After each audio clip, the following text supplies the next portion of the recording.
הקדוש, שלום, כבוד הרבנים, מה המשך? ושמה קעדים ברای یادبود دیگر بزرگترین معظمترین ربانیم قوم اسرائیل در دوره ما که ایشون واقعا تورا را در قوم اسرائیل تطبیق دادن و خیلی از خانواده‌هایی که با تورا هیچ ارتباط ربطی نداشتن به خود ایشون اومدن و در درس‌های کلاس‌های تورا شرکت کردن. پسرانشون بردن توی یشیوا، دخترانشون به یعقوب. واقعا این یک تحول، یک جنبشی که خیلی مهم بود در قوم اسرائیل ایجاد کردن.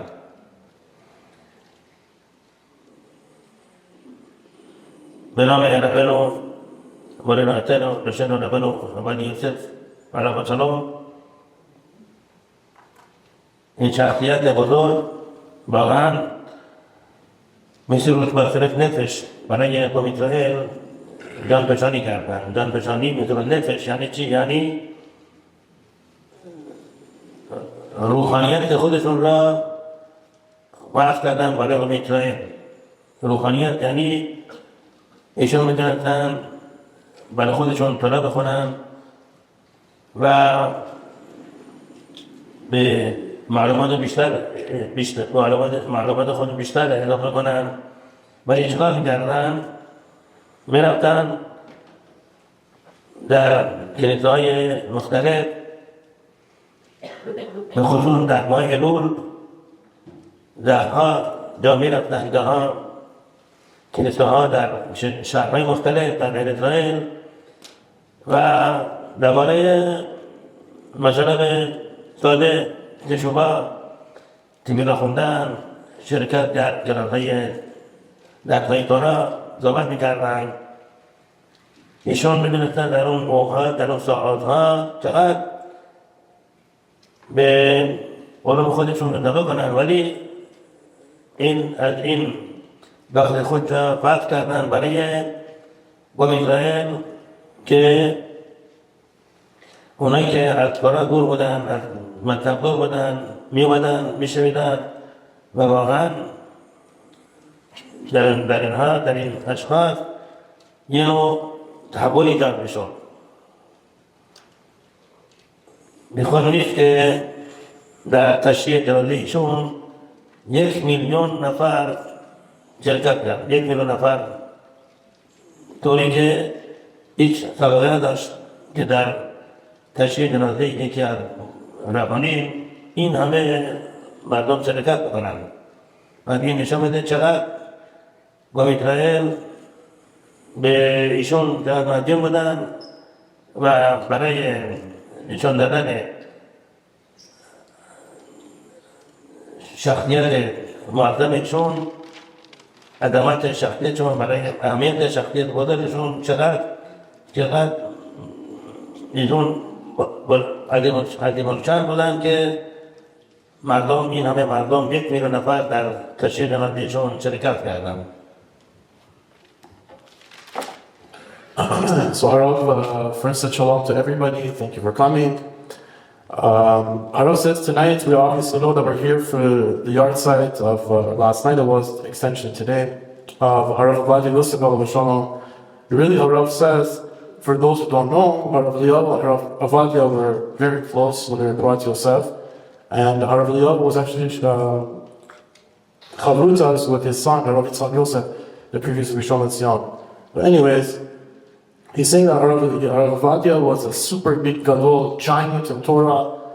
Really, he brought Torah to Am Yisrael. Because of him, so many came to yeshiva, so many girls went to seminary. Rav Ovadia Yosef, Alav Shalom. He said this huge Rav put his life, literally, he said, Harav said he put his June, put his life for his soul, for Am Yisrael. He gave up his whole time. What he could have done is excelled in his own studies and learned more Torah and gained a higher level of Kedusha. But no, but it's time for Am Yisrael. He could have sit there instead of wasting so much time, not wasting Chas v'Shalom, or putting his time going here, going there, talking here, giving shiurs there, to sitting and learning, and he would have get to even a higher level than he was. But no, he went to a bunch of shuls, especially in Elul. He would speak about Teshuvah, about Tefillah, various topics in Torah. In those times, literally, Kiruv was very difficult because there wasn't cell phones, there wasn't computers, so on and so forth, but he put so much effort to do Kiruv. They would come, people would come and listen to his shiur, they would wake up, they would do the Shuvah. This whole coincidence that Harav said, I think there was over 1 million people. They just stopped counting after 900,000. And literally, there was 1 million people at his burial, which never happened before. No doctor in the world, no athlete, nobody, no boy in the world gets 1 million people at his burial. Obviously, it showed how much they loved him and they loved his attitude.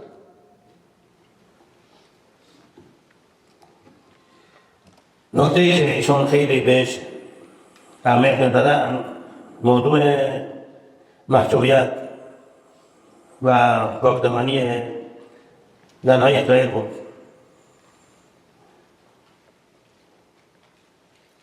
یه دفعه تعریف میکنن، پسرشون تعریف میکنن که یه شب یک روزی نوای دخترشون نبوده بودن در خانهشون و در یک گوشه ایستاده بودن و هم صحبت میکردن. این مارن و رفل اومد یوسف علیه السلام بعدشون اشاره کردن که بیان جلو میخوان صحبت میکنن. من اومدن جلو بهشون گفتن که شما به این طرز لباس پوشیدن چقدر شما مقام خود ما بیاد چی که اینها دامنشون بلند بود تا گذر کفام تا کفش. ایشون گفتن شما همینطور که شما پوشید همین درسته. اگر شما رو مسخره بکنن، بخندن، اقتدا بکنن، رشخت بکنن، هیچ توجه نکنید، هیچ از این نترسید، همینطور ادامه میدید، همین لباس پوشیدن، این طرز لباس پوشیدن همین درسته. و در حقیقت باید بدونیم که تا 100 سال پیش تمام زنهای دنیا لباسشون تا بزرگ پا بود. اینا میدونیم در عکس نگاه کنیم فقط از 100 سال پیش از این طرف شروع کردن به کوتاه کردن لباسها. اگر کسی یه قوطی چای احمد، چای هل بخره، قوطی فلزی، روی این قوطی یک تصویر نشان میده از یک زن غیر یهودی البته که میره برای شرکت در یک جشنی در لندن. این زن چطور لباس پوشیده واقعا عجیب، سرش پوشیده است با روسری بلند تا کمرش، لباسش هم گشاد که واقعا گشاد بلند تا کفشه. و عدم اجالت اینه که یه دختری که تقریبا 7 سال 6-7 سال سنشه، اینطور به نظر میاد 6-7 ساله بوده، اینم سرش پوشیده است با کلاه، لباسش بلند و جوراب پوشیده، جوراب سفید. اینطور بود. بعد لباس پوشان زنهای اون دوره که الان تقریبا میشه 250 سال 300 سال پیش. برای اینکه در دوره قدیم لباسها مثل امروز نبوده، لباسها بلند بوده، لباسهای محجوبانه، واقعا محجوبانه. و این روان اومد یه سوال به نواشون گفتن شما بدونید که این چون لباس بدن این درسته و هیچ توجه نکنید به کسانی که شما را مسخره بکنن، میگن این چیه؟ این لباسهای دور قرون وسطی. نه هیچ زن نکنید، همون لباس باشید. So Harav Ovadia Yosef, Alav Shalom, Harav Eliyahu was saying he was very big on modesty, on senua, for women, the women of Am Yisrael. He said that one time one of his sons was telling Harav Eliyahu that Harav Ovadia's grandkids one time came there, and they were girls. They were standing in a corner talking, and Harav Ovadia signals for them to come over here. So they come close, and Harav Ovadia tells them, listen, your zechliot is so high.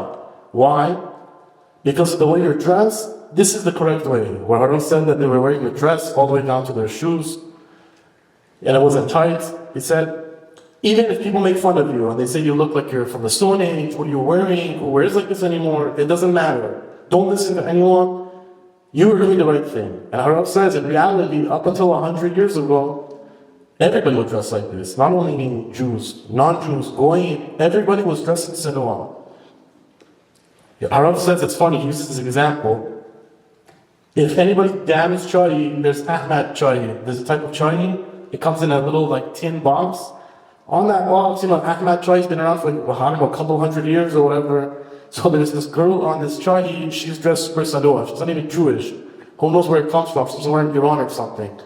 She was wearing a tichel, she was wearing back clothes all the way down to her shoes, and next to her, she was in some party or something, and next to her was also a little girl who was also like 5, 6, 7 years old, and even her hair was covered, and she was dressing in Sinuah, and the way she was dressed was also the way it's supposed to be. So you see, from back then, I think even in America, in the beaches, if they would come wearing, super Sinuah clothing, and if they didn't, in America, the police would give them a ticket. I remember reading the article online. But anyways, Harav Ovadia tells his grandkids, you guys are doing the correct way. Don't listen to anybody who makes fun of you. You guys are doing it correctly. نکته خیلی مهمی که ایشون دهها و صدها درباره صحبت می‌کردن، موضوع پوشش سر زنهای شهدا. من یه بحث بزنیم که در مجلس فرمان که به دخول نشین سکانیات نگلو وطن و مصرعی به دخول زنهای سکانیات ندران ما از مصر خارج شدن مدار پیدا کردن. در مجلس فرمان چه کار میکردن؟ ببینیم که در مصر مراحش اینها چون در آفریقا به دنیا آمدن داری میکردن، پوتشون تیره ولی پردانه ولی قوم اسرائیل چون از نباده های یعوانو مثلا لاهیمینو مثلا راهیمینو مثلا اینا بودن، اینها همشون رنگش بدنشون سفید بوده. خب در این صورت چقدر امکان هست که این زنهای اسرائیل یا با میل خودشون یا به زور بیان آموخته بشن به مسیحا؟ خیلی امکان داره، خیلی خطر بزرگی بود. در صورتی که ببینیم که فقط یک زن سلوی بر عبری، فقط این زن بود که خطا کرد.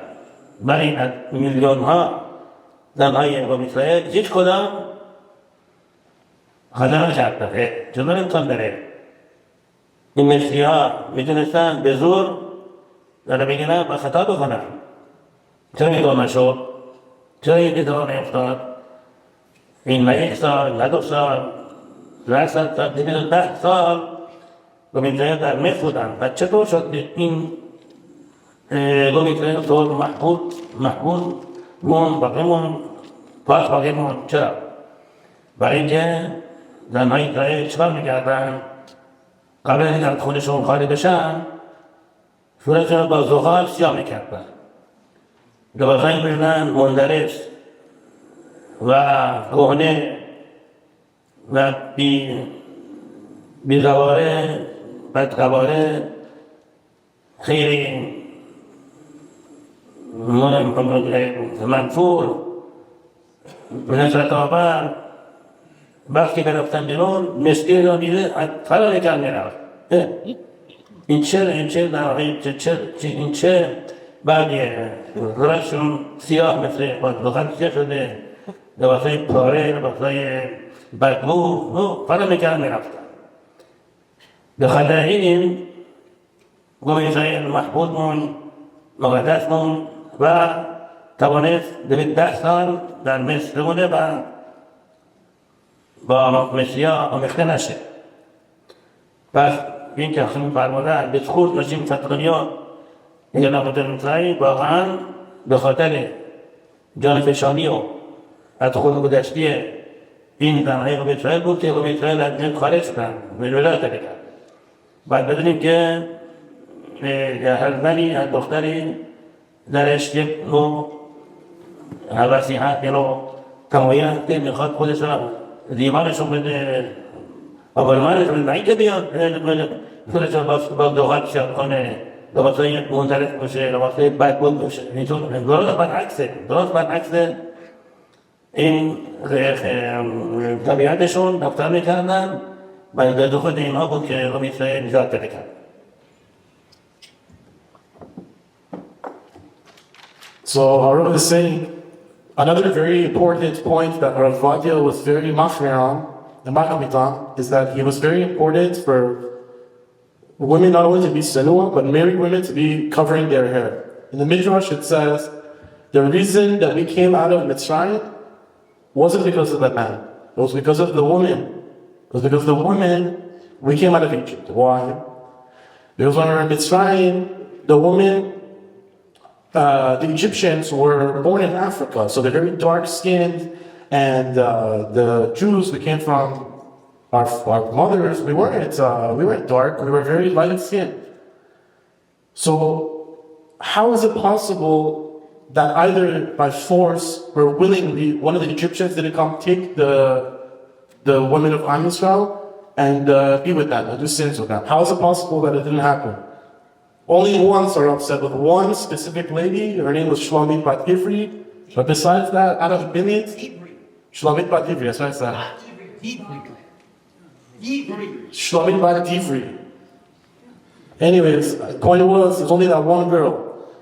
Out of the millions of Am Yisrael, how is it possible that nobody sinned? Whether willingly, not willingly, none of them sinned. Why? After 210 years, within those years, the women would go and take ash before they leave the house. They would put ash on their skin. They would wear old, raggedy clothes. They would do the opposite of beautifying themselves. So when they went outside, the Egyptians would see them, they would run away. Oh my God, it's just so ugly and this and that or whatever. And they didn't want to take them, and they don't want to sit with them. All of this, 210 years, the ladies of Am Yisrael did this. And the Midrash, it says, because of the women of Am Yisrael, didn't come out. Now, obviously, a girl's natural instinct, her beauty is everything. She wants to make herself look pretty. But we sacrifice that, our mother sacrificed that, and with that zechut, all of us came out of Egypt.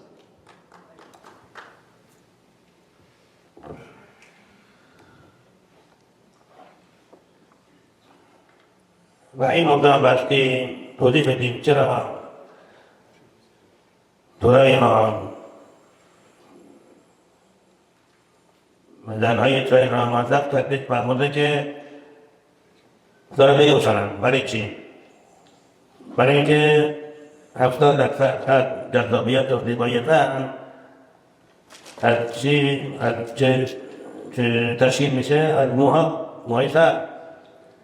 و زن شوهردار من سعی کنه که اون جذابیت و زیبایی را در نظر مردم اجنبی بگوشنه که مبادا این باعث خطا بشه. هیچ کس توقع نداره که زنهای اسرائیل بیان به زنهای روزایی که قومی در مصر بودن وقتی مثلا از خانه خارج باشن بیان سرشون رو با زغال سیاه بزنن و لباسای پاره و منطقه میزن. نه، این طبقه نیست. این کاری که زنهایی با مثل نرینه میکردن واقعا یک جانبشانی بود و کاری بود درست برعکس طبیعتشون. ولی زنهای اسرائیل در هر دوره این که برای معترف هستن که فقط موارده بوشنن بوشه باشه که این جذابیت را بگوشنن و باعث خطا نشه. و بعد این که این موضوع پوشیدن میسر تا تقریبا 200 سال پیش در همه جماعت‌های اسرائیل چه در اروپا چه در آسیا معمول بود. چی شد؟ از چه موقع شروع شد به برداشتن روسری در روسیه در من 200 سال پیش، دولت روسیه حکم کرد که هر زنی که با روسری وجودتر بیاد بیرون به شدت مجازات بشه. خب دیگه کی جرأت می‌کرد با روسری در بیاد؟ این بود که از اون موقع زنها خالی میشن از خانه میشن بدون روسری بدون پوشش. اینطور معمول شد. در برای اروپا یا غربی اروپا اینا به خاطر پیشرفت تمدن اینها دیگه از نمیتونستن از زنهای دیگه مجزا بشن، فرق داشته باشن. دیگه اون تصویری که ما در گوتی چای احمد می‌بینیم که این زن با چه سروسری بلند و درازی پوشیده، خود زن پوشیده مچانده زیر باطن شده، دیگه اون رفت نمیشد. دیگه این بعد عوض شد و زنها شروع کردن بدون زنهای غیر ایرانی بدون روسری، چون ممکنه در اینجا بودن و نمیتونستن خودشون را با خود فرق بذارن، طوری رفتار بکنن، طوری خالی بشن از خونه، طوری در خیابانا نمایان بشن که با زنهای دیگه فرق دارن. این بود که اینا دیگه روسری و اینا را زدن کنار. ولی طبق قانون اسرائیل طبق بعد این دیگه از وظایف اجباری اسرائیل که میسر بپوشنه. حالا دربانیم اون دوره فکر کردن که ما چکار کنیم که یک برخی پوشی باشه. نمیشه که این بدون هیچ پوشیده را بیرون ببریم. گفتن که ما اینطور بطبعی که کلاگیت رو بشن. کلاگیت بالاخره یک پوشیدی هست.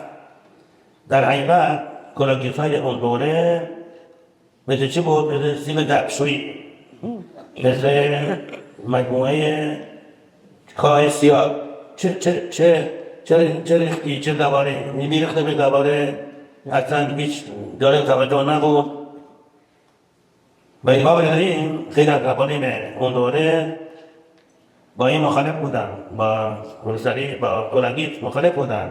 خب در روسیه نمیشه کاری کرد، ولی در سایر کشورهای غربی اروپا میدونستن با روسری خارج بشن و این کلاگیت درست نبود. تا اون اندازه که یکی از بزرگترین و مقدسترین ربانیم اون دوره تقریبا 180 سال تقریبا 150 سال پیش به نام ربی خیم حلب اسلام علیه السلام، ربی خیم حلب اسلام علیه السلام که ایشون سلسله حسیدوستان را تشکیل دادن. ایشون سلسله حسیدوستان بودن. یه ربه از تمام جوانتون خواهد کردن که بیایی در بیت کنیست اجتماع کنید. من میخواستم حرف یه حرف مهم بزنم. خب همه جمع شدن اومدن، ایشون رفتن اینطور گفتن که متاسفانه 3 تن از بچه های شاید کمتر از גם תחתון, اینا به طور خیلی عجیبی پر کردن. این یه مجادله خیلی سختیه که 3 تن از بچه‌هاشون فوت کردن. چرا این طور شد؟ برای اینکه ایشون درسته که مخالف تنقیص بودن ولی با تنقیص‌ها با این مراجعه نکردن. بخاطر این بود که شدارک این مجادله کرد که 3 تن از بچه‌هاشون فوت کردن. از این بعد با تمام بابا سعی می‌کنه به شدت با تنقیص مورد بکنه. این کجا بود؟ نه در ایران، نه در عراق، در یکی از کشورهای اروپای شرقی، شاید رومانی، مجارستان، دارد امثال کجاست. ولی در اروپا این طور گفتن که با تمام بابا سعی می‌کنن که با این تنقیص مورد بکنن.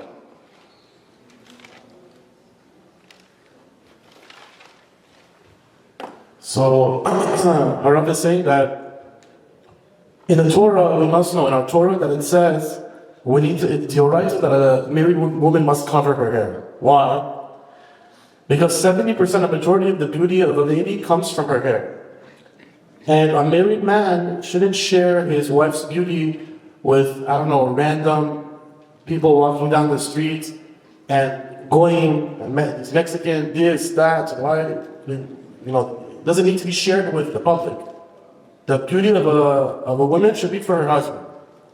So, chas v'sholom, it can lead to sins and so on and so forth. Harav is not saying, the Torah never said that the ladies should put ash on their face and should do all these things. No. The women in Am Yisrael that did that in Egypt, they did beyond. They went above and beyond. That because they did that, all the zuchiyot of us leaving Egypt doesn't come from the men. It comes straight from the women. The ladies have all the zuchiyot. The ladies are the reason we came out of Egypt. Or else, who knows, maybe we would have still been slaves.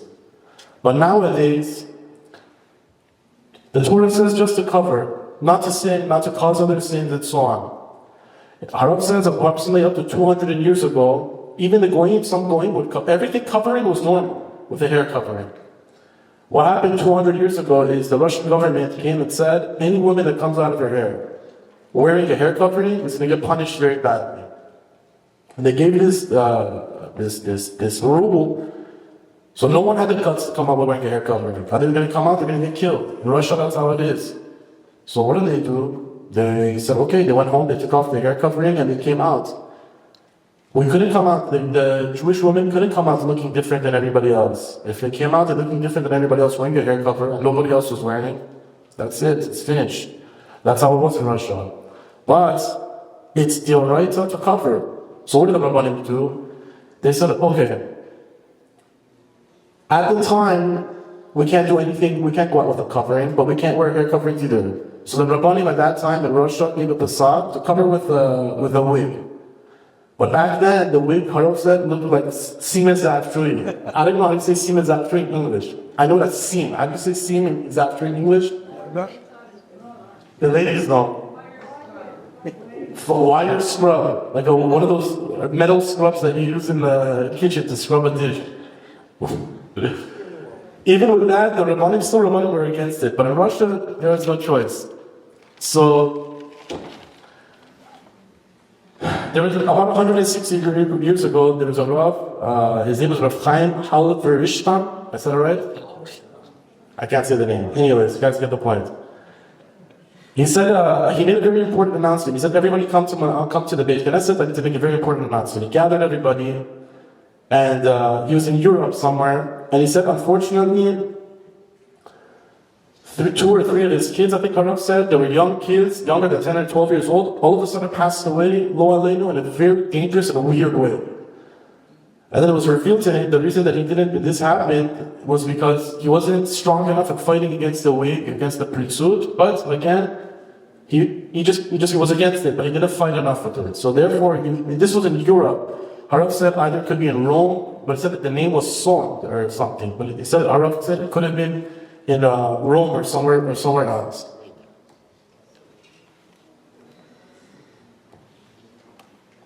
و همین که بعد این موضوع خیلی مهمه وقتی تذکر بدیم که در این دوره ما تمام اونهایی که کلگیت را برای خودشون کلگیت را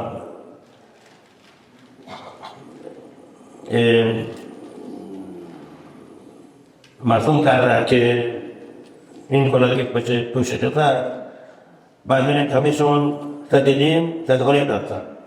این مورد باید تذکر داد که حتی را برای بخواهیم این طور وانمود کنیم که در اینا عیبی هست. نه، همشون تدقیق دادن و هر کس میتونه این موضوع را خوب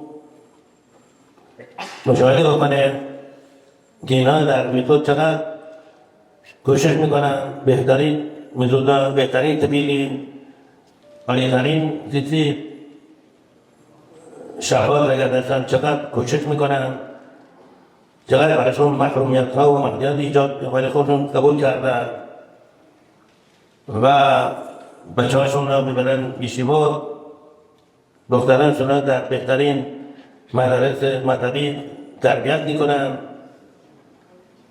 چقدر تقوی میدن، چقدر مهماننوازی دارن، واقعا قابل تمجید و تقدیر هستن و بخواه دیگه میشه نور علا نور.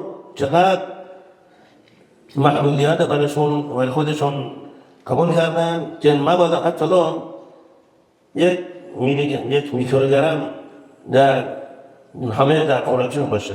واقعا قابل تقدیر هستن و حتی نبادا ما به خاطر اینکه کلگیت در این مرسومه ما حتی به اینا کوچکترین جزئی‌ترین توهین ایجاد کنیم. حتی چلو بعد دونیم که چه برای بسیار بسیار مشتاقه که انسان برای علم میتونه همیشه خیرخواهی بکنه، اینا تحصیل بکنه و همیشه نکات مثبت را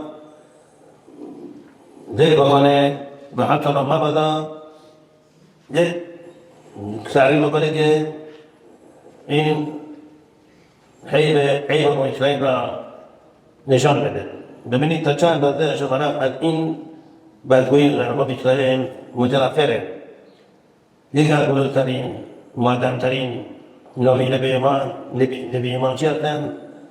این جو اشعیا نبی علیه السلام اینطور گفت که کمی سبتای منوخی و داشت سبتای منوخی میشه من لبای من ناپاک هستن و من در کجا ساکن هستن در قومی که لباشون مکروه ناپاکه.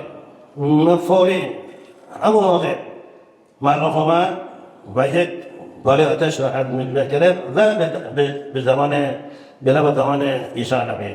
تو چی؟ ولی چی؟ برای قوم اسلامی تبیت بتاییم برای اون قوم اسلامی در اون موقع چی بودن؟ چطور بودن؟ چه وقت داشتن؟ اخته نبود تلفون بلغرسی میکردن، شفاعت حیلو میکردن، ولی شنبالا از این که عیسی نبی برای قوم اسلامی این عیبا میگه تبیت بتاییم بسیار خطرناک شد. همون موقع این منوخ آمد و دانش را سوزان به اون باری آتش و این هنوز این گناه کفر نشد تا اینکه وقتی که منشه به سلطنت رسید. منشه کی بود؟ منشه پسر دختر شاهنامه بود، یعنی نوه شاهنامه بود. این منشه دنبال تحقیق کرد، نشانه تحقیق کرد، اینچنین بود پرست بود و میخواد عیسایان رو بکشه.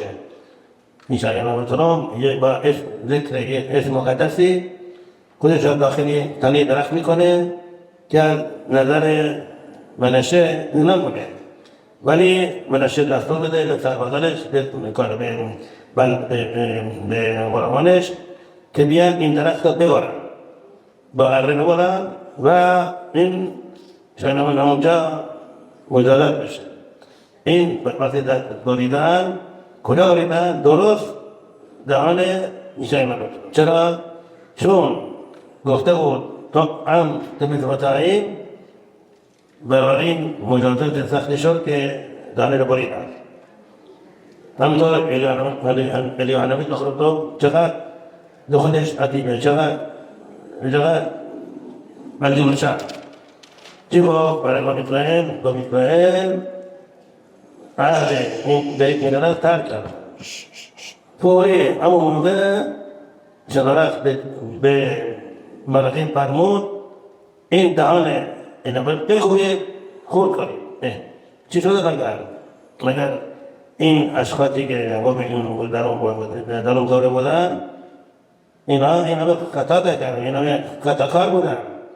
باور دارید سوال از این که تو برای قوم اسرائیل ولی میگه خیلی مدبونات شد و گفت این دانه بکوبید. یعنی البته یک مجادل شد ببینید تا چند مدت شما معاینه که برای قوم اسرائیل خوبی گفت خیلی کاری کرد، نباید احترام علم گفت، نباید کاری مطلبی گفت که قوم اسرائیل را اینطور نشان میده که اینا خطا کنن، گناه کنن. نه اینطور نیست. حالا این برای کلاگیست هم باید داریم که این در این دوره این واقعا مشکله، خیلی مشکله، خیلی سخته که زنای اسرائیل با روسری خیلی مشکل. این باید بدونیم که اینا به خاطر گلور این تو باید پیش اومده و اینقدر مشکله که اگر مثل این که کسی ایستاده روی سر زنای اسرائیل میگه اگر کلاگیت گشودید خیلی اگر ما توش چلاق میزنیم قش کنه بیافتیم. اینطوری اینقدر این سخته که مثل این که دارن ترگید بکنن یا کلاگیت این که چلاق میزنید تا بیافتیم قش کنه. یعنی این مورد کلاگیت شده یه نوع اجباریه. اجبار گلوت، ما گلوت بگیم گلوت یعنی چی؟ فقط این که قوم اسرائیل میدنن، تاجر میدنن، شلاق میدنن. نه، قوم اسرائیل ممکن آزاد باشن ولی از نقطه نظر روحانیت طوری پیش اومده که مثل درست اینا اسیر و برده انواع اقدام رفتارهای مخالف طور هستن. من نمونه همین کلاگیت. و این موضوع رو باید داریم که این موضوع شده یه نوع اجبار خیلی بزرگ و باید داریم که بنابراین باید قوم اسرائیل را ما ازشون خیلی خیلی بکنیم و از این دفاع بکنیم که این وضعیت شده یه نوع اجبار گالوتی. و طرف دیگه نیروهای منفی میدونن که اگر قوم اسرائیل تجربه بکنن فوری آمدن مسیح بسیار نزدیک خواهد شد و این تجربه کردن بسیار در تسریع آمدن مسیح کمک میکنه. ولی چون اگر مسیح بیاد دیگه نیروهای ناپاک، نیروهای منفی همین از بین میرن و قوم اسرائیل دیگه برده و اسیر نیروهای ناپاک نیستن. چون اینا میدونن و این با تمام قوای سعی میکنن به عناوین مختلف از تجربه کردن قوم اسرائیل در جلوگیری بکنن تا گروه همینطور ادامه دست دیگه 50 سالشن همین ادامه ده. بعد هم میدونیم که این نیروهای قومه هستن که این سختی و مشکل را برای قوم ایجاد کردن. نه به خاطر اینکه قوم اسرائیل گناهکار هستن و گناه بکنن و از حدشون نمیترسن. نه اینطور نیست. این کار نیروهای منفیه. So Harav is continuing in saying that we must say that one thing, that whoever wears a shade on a wig, they're all righteous. We're not here putting anyone down. Harav is he spent a lot of time on clarifying this. People can go and look for themselves. They keep all the mitzvot, they dress modestly, they provide, they send their kids to yeshivot, their girls are so holy, they always have guests on Pesach, they go more machmir than us. to not have 1 ounce of chametz in their house and clean and not have kidneyot and this and that. Chas v'shalom, we cannot say anything about that. And that's for everybody. Nobody can talk about that badly at all. We're not here to put anybody down. You can't even find anything that they do that's wrong. You go look at them, everything they're doing l'chatchila. Yeshayahu Hanavi has said, just to show how dangerous it is to say something bad about another Jew. I think he said, my lips are dirty, or I'm among the lips, a nation with dirty lips. And even though at that time the Jews were doing many sins, Avodah Zarah, so on and so forth, as soon as he said that, Hashem sent a malach and he hit him in the mouth right there. Punished him immediately, didn't take time. Why? Hashem loves us so much. Nobody has the right to come and tell us what we're doing is right or wrong, or that we're bad people, or that we don't care about Hashem. No one. That's why Menashe, who was the grandson of Yisrael, he was also an idol worshiper. He wasn't necessarily the most righteous person. He did a lot of sins. Yisrael, he came to kill Yisrael. He wanted to kill him. So what he did is Yisrael used a special shemot, a holy name, and he put himself into a tree. And at the end, Menashe knows where he is. He finds him and he tells his people to cut the tree. As he cuts the tree, the part that Yishayahu is there, what part does he cut? Exactly the part where his mouth was. Why? Because nobody is allowed to come and downplay the nation of Am Yisrael at all. So even though everybody was sinning at the time, it doesn't matter. Same with Eliyahu Hanavi. He came and said something about the Jews are not keeping their breed, so on and so forth. Hashem brought Malachim right there and hit him, and then he's forced to go to every single Brit Milah. All of this is because nobody's allowed to speak bad about the Jews. Now, for the wigs situation, for our generation, Harav is saying it's very, very hard. It's hard because the galut is there because of this. It's very hard. But it's like mamash, there's somebody standing on top of the woman's head and says, either wear this wig or you're going to get knocked out. There's no other choice. Harav said this is the galut. We're technically locked. We're not physically, we're free, but spiritually we're locked. Where if we feel like if we don't do this, it's not going to happen. We're going to get punished. We're going to get hit. We're going to feel left out, whatever it is. Also, Harav is saying the negative angels, they know exactly that if Mashiach comes and all the women of Am Yisrael, just like they had the zechut going out of Eretz Yisrael, going out of Mitzrayim, will also have the zechut to bring Mashiach by being dressed modestly. If Mashiach comes, the negative angels get killed immediately. There's no more need for klipot or whatever it is. So they know this, and they come and they try as much as they can to put this ideology into our heads and must wear this to prolong the galut, another 5 years, another 10 years, another 20 years. All of this is because the negative angels know that Mashiach is going to come immediately if the sinua goes up. Not chas v'shalom that the ladies are sinning because they're wearing the wig, or chas v'shalom they're not caring about Shabbat, or they don't care about Hashem.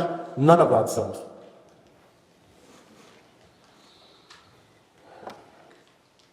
و اینم بدونیم که به خاطر اینکه در کشورهای آسیایی مثل ایران و عراق و ترکیه و سایر کشورهای آسیایی این تمدن که در اروپا بود در اونجا نبود و اون قوم کشورهای ایران و عراق و ترکیه و سایر کشورها افغانستان مثلا اینا مسلمان بودن اینا همیشه منزلی داشتن چادر داشتن به خاطر این بود که در این کشورهای ایران و عراق و افغانستان و سایر کشورهای آسیایی این تحول ایجاد نشد که زنها با بدون روزداری بیان و مجبور شدن کلاهگیر بپوشن اینطور نبود.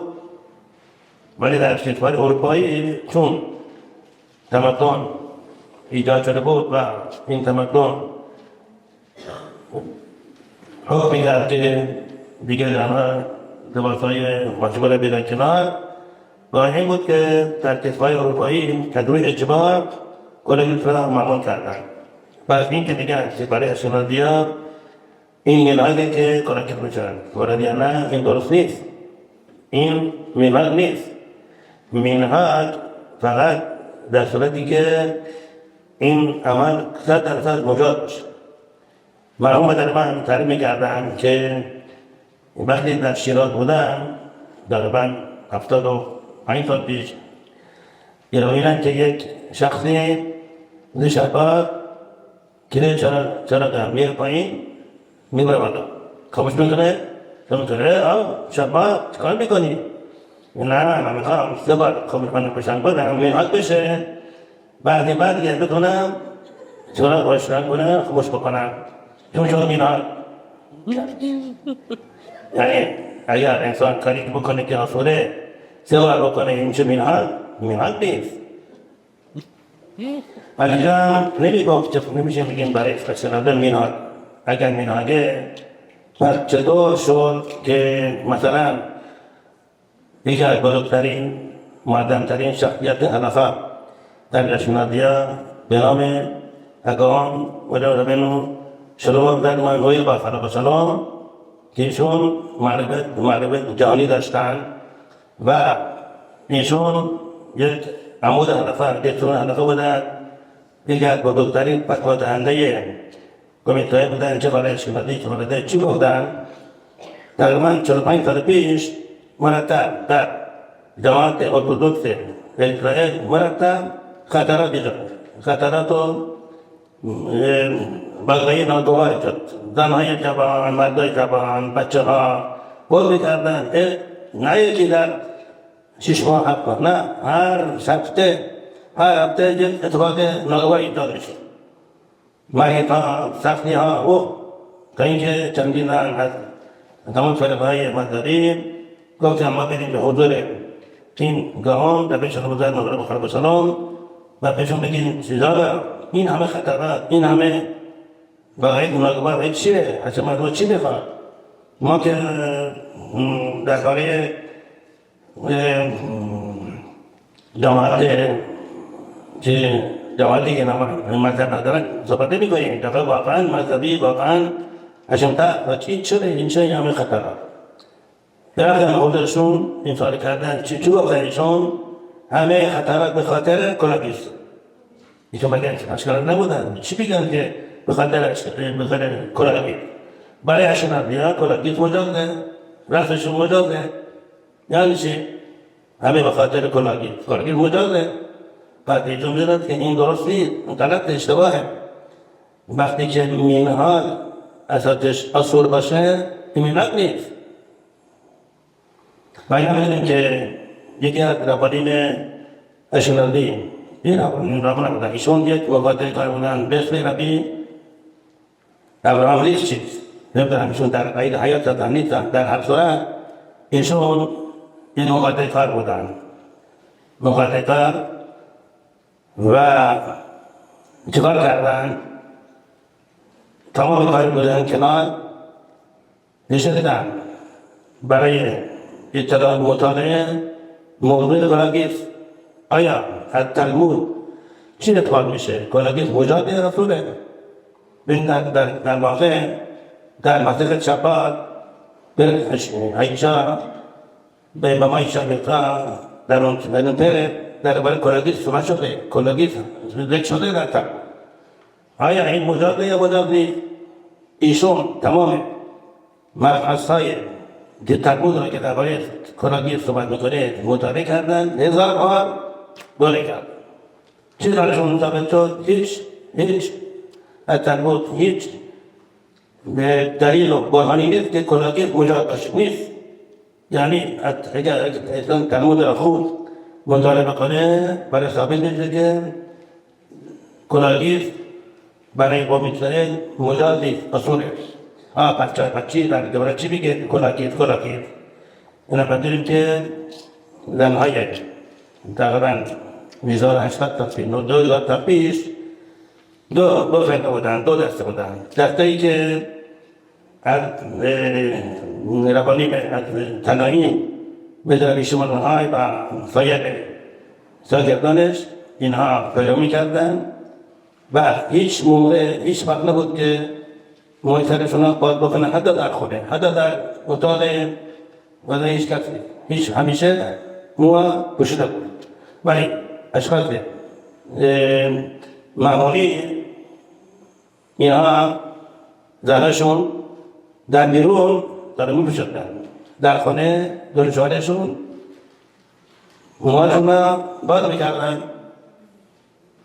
حالا چطور زنایی بودن که موهاشون ریخته بود یا قشنگ نبود، برای اینکه دور شوهرشون منفور میتونه نفرت آمیز نباشن، چیکار میکردن؟ کلاهگیس را میزنن سرشون، کلاهگیس که یا موهایی که از زن دیگری این چیده بودن، میرن کلاهگیس را میزنن سرشون. چه برای چی؟ که در جلوی شوهرشون اینها جلوگر باشن و دیوارشون دیواری را برای اون در اون دیوار جلوگر باشن. ولی وقتی رفتن بیرون همشون بدون استثناء دارن میپوشندن.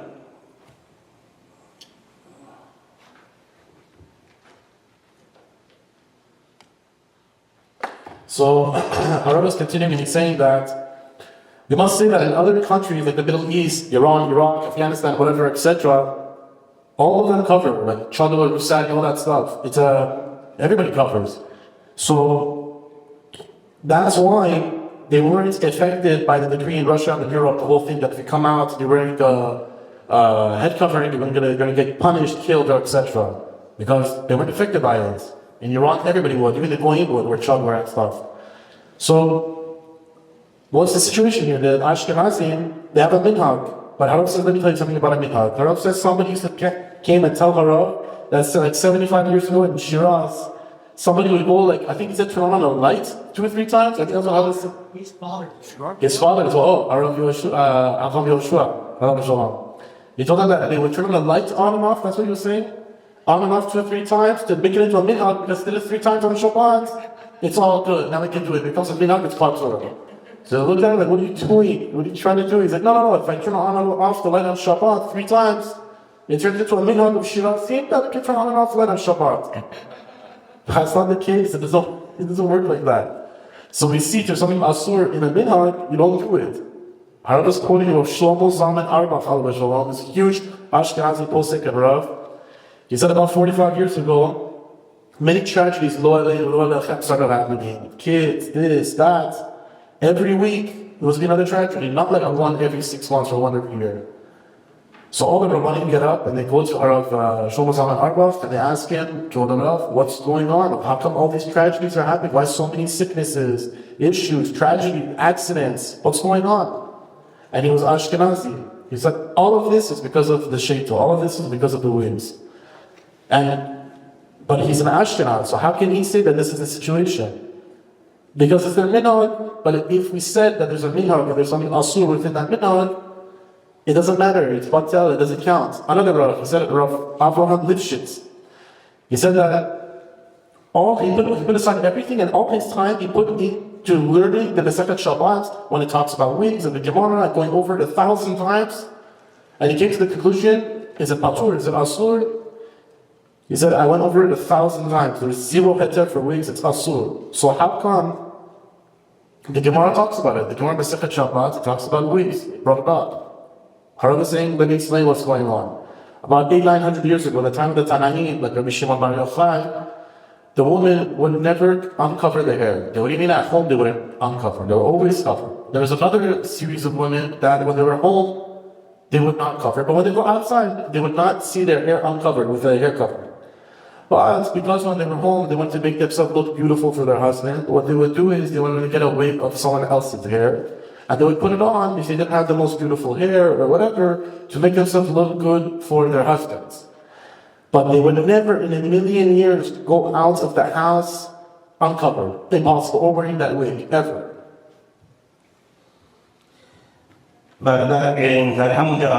این در این فصل بیشتر می‌فرماد که نمره فرماد که زنی در شبات اصولی که با انگشتر یا با گوشواره بره بیرون در ربدا ربین در راه با ربین خودش ملاقات بکنه و این انگشتر از دست در بیاره نشون میده این چه انگشتر شنگه 4 قدم در ملای آب این حرکت بده و همش این شبات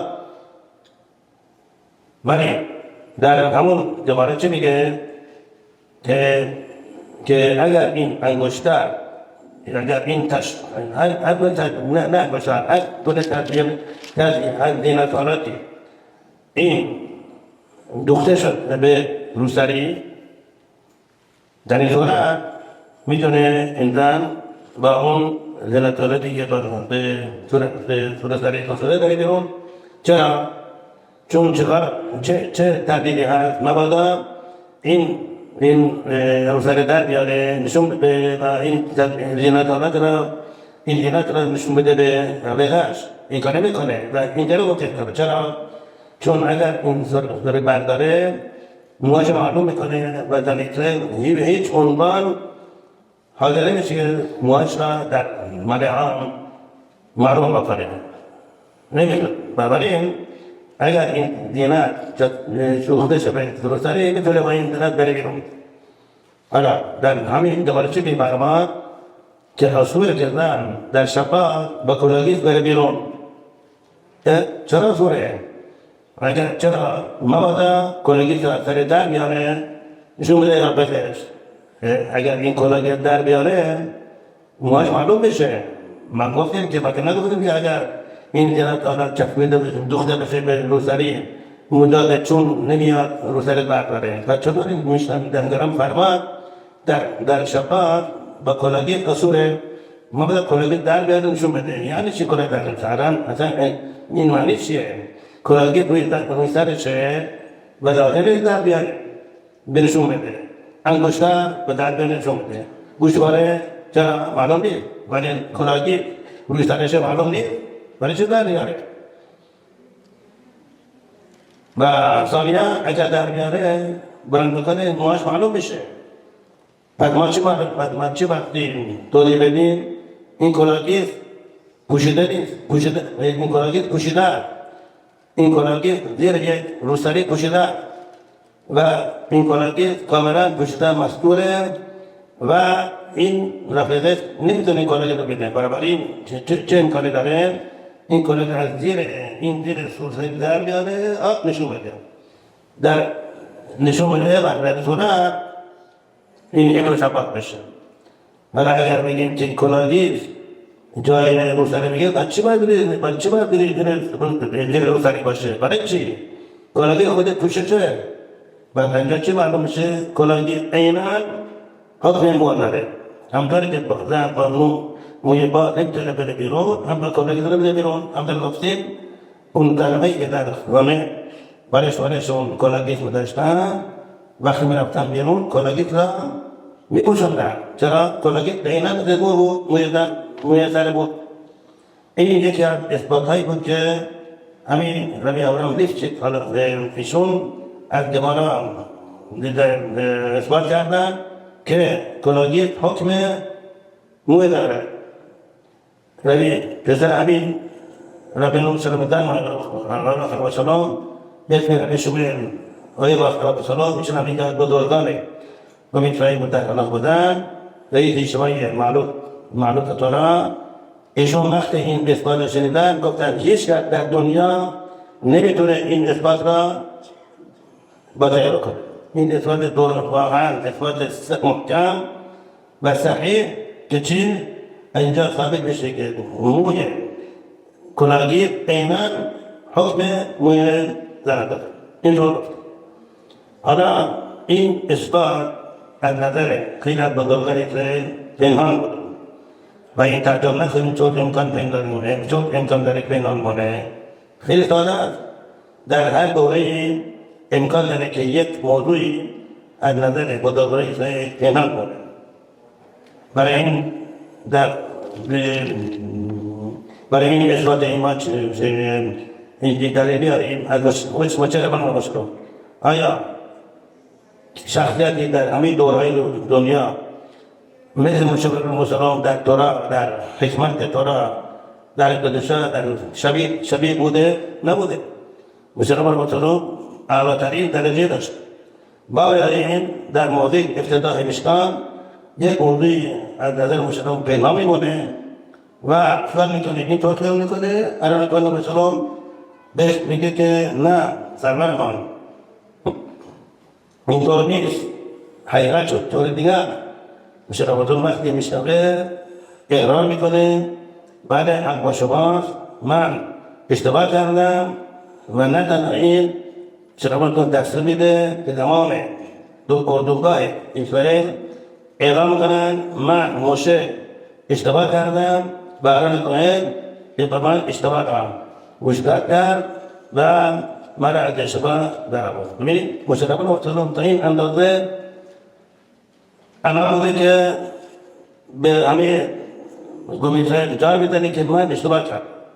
اگر اینطوره پس چه تعجب داره که در دوره ما دوره قبلی در دوره پیش این موضوع از نظر بزرگتری که نامده این چیز عجیبی نیست. در خود تورا و آخر پارزوهای چی می‌فرماد اگر موضوعی از نظر سنهدری که دارا یعنی اعلاترین دادگاه شرعی اسرائیل پنهان بمونه قانون اینطوره اعلاترین دادگاه شرعی اسرائیل امکان داره که موضوع از پنهان بمونه بعد امکان داره بعد دید تعجب نداره که چطور این اثبات از نظر خیلی بزرگان اسرائیل پنهان بوده که این والقراگیف عیناً شبیه موه.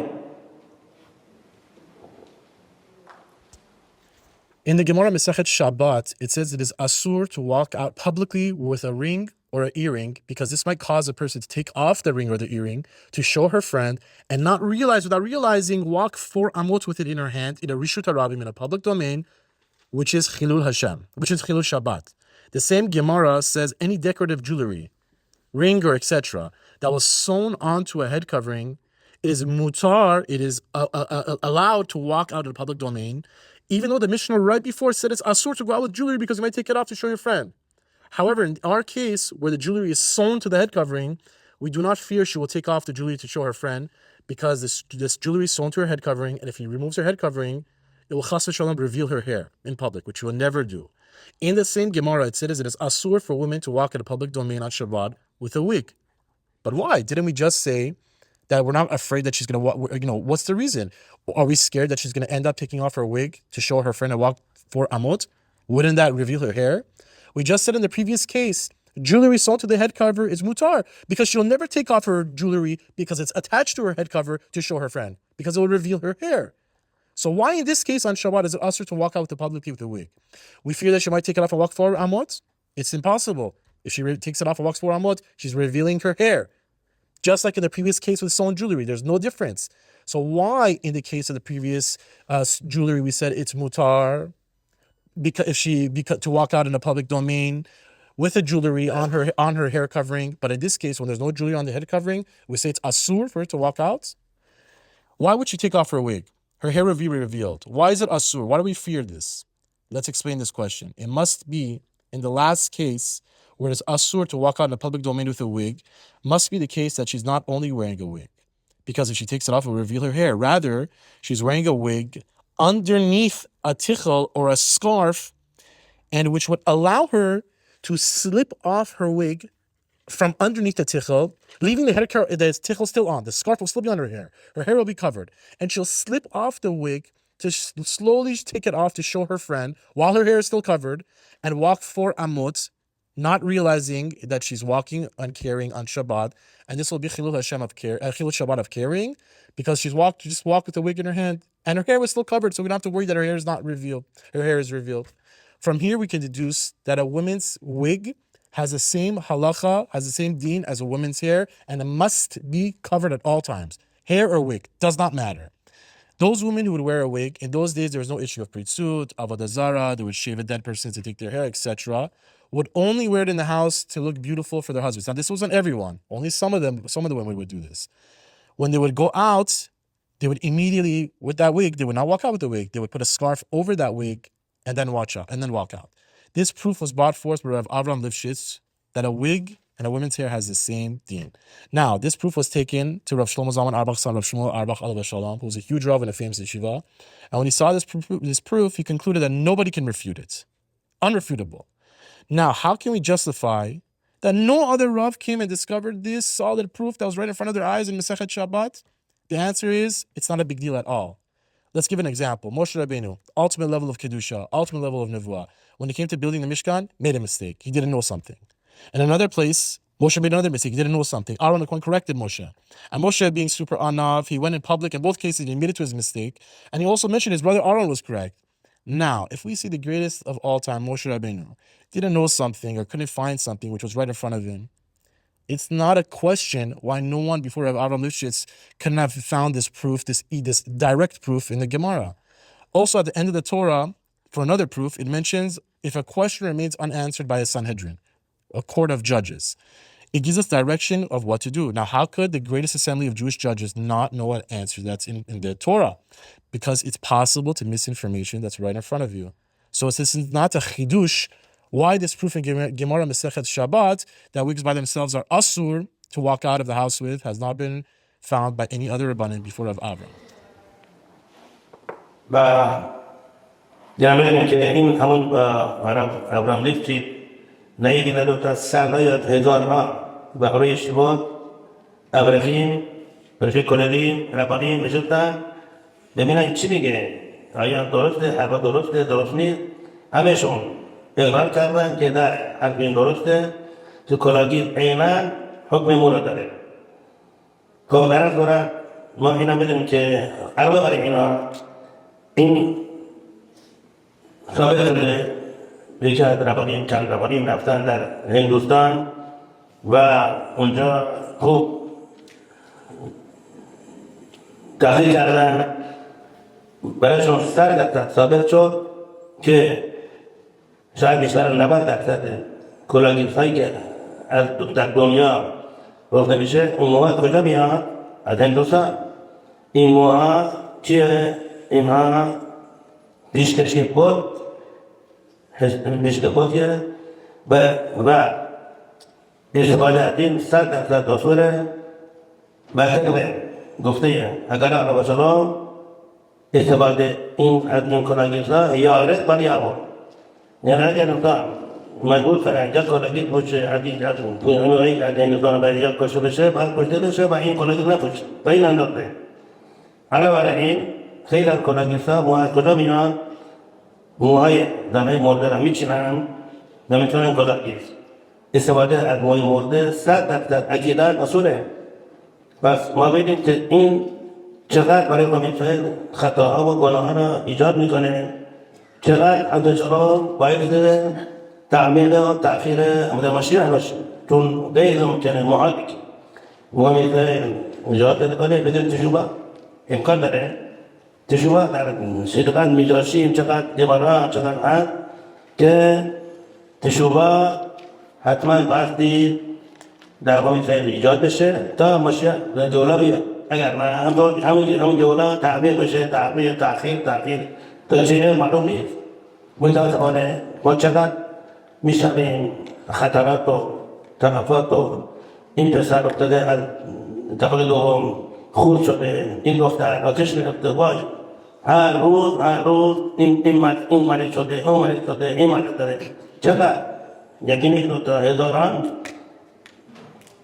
و بنابراین هر کس که میخواد هرچی زودتر این گاروت بنی اسرائیل خلق بشه و این همه بدبختی و همه مرض و این همه ناراحتی از بنی اسرائیل دور بشه من سعی کنه البته من در ابتدایی گفتم این پیش بسیار سخته بسیار مشکله و چیز آسونه نیست ولی رای داره چی؟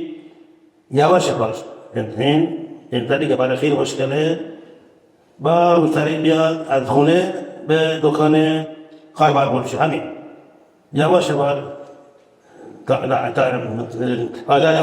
یواش باش بیشتر 2 ساعت بیشتر 4 ساعت بیشتر یواش باش دیواره خیلی مسئول بشه این هم این موضوع تذکر بدیم که یک از بزرگترین حاکم قبلا بیش روی چندوری علیه السلام اینطور گفتن که این کلاگید هرچی بیشتر توضیح پیدا کنه برای آمادگی این مرض خطرناک بیشتر میشه آمادگی ایشون اینطور گفت برای اثبات این حرفشون داخل تعریف میکنیم دیگر ربانی مثل نبی یعقوب یاغن سریع ایشون دخترشون مبتلا شد به مرض خطرناک و این دختر در بیمارستان حدثا یروشلایم بچه شده بود. ایشون اشاره و چند در اولیا شده بودن و صحبت میکردن. این میبینن که گرگوزاری که این مسئول این قسمت بچه هایی که مریض هست در رد میشه از جارو رو میره میشه میگه آقای پروفسور ما اینجا چند اولیا هستیم که بچه های ما اینجا بستر ازان بیاید برای ما یک گوبلگل بدید یا میره بدید یک تذکیر بدید. این چه میگیره؟ این اصلا با مطلب هیچ رفتی نداره، 100% مطلب. ولی ببینید چون شما مدنی هستید این تعریف بکنم که وقتی که تقریبا 20 سال پیش 20 سال و نیم پیش به خاطر اینکه معلوم شده بود در گلگیس‌ها این موی پیشکشی بود چکار کردن؟ سرهای دار گلگل در تو آتش سوزن سرهای دار و ما غرقیم رفتیم برای معاینه بچه ها که اینجا بستری بودن. چیه؟ حالا چطوره؟ چی شد؟ چی معلوم شد؟ که در این بخش بیمارستان بخش بچه ها که 80 نفر مثل دختر بستری بودن تمامشون همشون بلا استثنا از خانواده مذهبی ارتدوکس بودن. 77 پسر دختر 100% سلامت. بله خونتون به چه اینجا میکنید و ما اطفال کاملا سلامت بله خونت. جالبه این که در بیمارستان دیگه در تلاویو بیمارستان چراشومر یا لیوینگستون اونجا هم یک پروفسور همینطور این اداره کرد که ما بعد از این که این اتفاق افتاد گلگل سوزاندن اومدیم بچه ها رو معاینه کردیم که خیلی زیاد از بچه ها دیگه سالم هستن خیلی خونتون. از این جالب‌تر در همین لس آنجلس زنی مرتبط به امارات بهش توصیه شد که گلگل بسوزانه. این کار کرد رفتن به بیمارستان معاینه چی شد؟ هیچ نیست 100% سالمه. ببینید تا چه اندازه این گلگل وارد میشد بدبختی و بیچارگی میاد تا چه اندازه. و اگر انسان بدونه به موجود بدونن که چی که اولا با در کردن کلاگی گیولای همیسای نزدیک میشه. ثانیا این همه مرض و این همه بدبختی از همیسای دور میشه. کی نمیخواد این کلاگی را کاملا نابود کنه؟ کی نمیخواد؟ اگر به کسی بگن شما اگر کلاگی را در بیارید به شما 1 میلیارد دلار میدیم حاضر میشه؟ 1 میلیارد دلار حاضر میشه؟ خیلی اشخاص هستن 1 میلیون دلار حاضر هستن. این همه کار دارن، همه بوده کار دارن، همه در فشار هستن، این همه در شربتی هستن، این از این کار داشتن حاضر نمیتونن نمیتونن 1 میلیون دلار بهش بدی بسیار زنده کن. کی نمیخواد با 1 میلیون دلار این خب اینطوره چه برسه به نجات همیسای از این گلوچ سخت و از این گلوچ وحشتناک و من در همیسای در ایرسای چقدر در خطر هستن، چقدر در وحشت هستن. خب نباید کاری کرد این گلوچ هم میشه. همونجا گفتیم در همیسای در مصر به خاطر تنهایی صدقانیات همیسای انجاد بده کردن. در این دوره هم همینطور به خاطر اون دعای صدقانیات که این کلاگی را بگیرن آتش بدن بسوزنن با میسای بزرگی از این گلوچ سخت و وحشتناک نجات بخواهند کرد. So Harav is concluding saying that if we want, we have questions, if anyone wants to ask questions after. Okay, so Harav is concluding is saying that whatever we said this already, so that Harav is saying that his Rav went and did this. He basically sat. The Harav challenged him, and they said that when he said this psak, that this sugya in Mesachet Shabbat, that he proved that it says that wigs are also to wear outside in a public place. They challenged him, and they saw at the end of the day that he's right. The wig has the same name as the hair. Now some Rabbanim they went to India and they saw that with their own eyes, they testified that the hair that's covering, it's come from tonsuring, I think it's called, the thing when they shave the head, when they're bowing down to the idol, it's called tonsuring, I think. You gotta check the exact word. But anyways, they do this thing when they're bowing down to the idol, they're so poor in India, they don't have anything to donate, so they donate their own hair. And anyways, on this letter that got passed around on WhatsApp, it's very, all the Rosh Hashanah, BMG, Rosh Hashanah Israel, there's a lot of Rabbanim on that who signed that thing. They hold that this goes in the category that it's Avodah Zarah, meaning that if someone tells you to do Avodah Zarah or get killed, you have to say, kill me, I'm not going to do it. So if someone tells you to wear a wig or kill me, Harav says, you have to say, kill me, I'm not going to wear the wig. That's what that letter says also. And all the Ashkenazim Rabbanim who are giant post-its all signed that thing. It's already passed on in the chats, you guys want to take a look at it. Anyways, so we see that how many sins and tragedies that come upon us nowadays. Harav says so many people come to him and tell him all the craziest things. This person fell, this girl, most recently, this girl just got burned, her hair just got burned, this little girl, poor thing, she's in the hospital, she's in a critical condition. Why so many tragedies have to happen? Harav said, if we can make this tragedy stop, how can we make it stop? Slowly. Harav said, listen, slowly start covering your hair. Take a hair covering, say I'm going to cover myself, my hair in my house for 1 hour. Then make it 2 hours, then make it 3 hours, 4 hours, whatever, slowly but surely. Harav says one of the biggest Kabbalists in the past, in our past generation, his name was Arisab Kaduri Abdullah Shalom. They went to him, they asked him, and he said that this sickness that's coming around, that's taking away everybody, the C word, I don't only want to say what it is, he says it's coming because of the priesthood from the wigs. And we all know who he was. Harav says another story, his name was Rabbi Yaakov again, his daughter was sick in the hospital in Yerushalayim, in Hadassah Hospital. They were sitting around late night thinking what to do for his daughter. The head of the doctor comes by and says, listen, you religious Jews have nothing to worry about. He says, what are you talking about? This doctor tells him, let me tell you. About 20 years ago, whenever that whole wig thing came out in Yerushalayim, that it comes from Avodah Zarah, and so on and so forth, and they gave up Sak Halacha that everybody should burn them. Once that happened, I came to do the rounds in the morning for all the sick children in the ICU.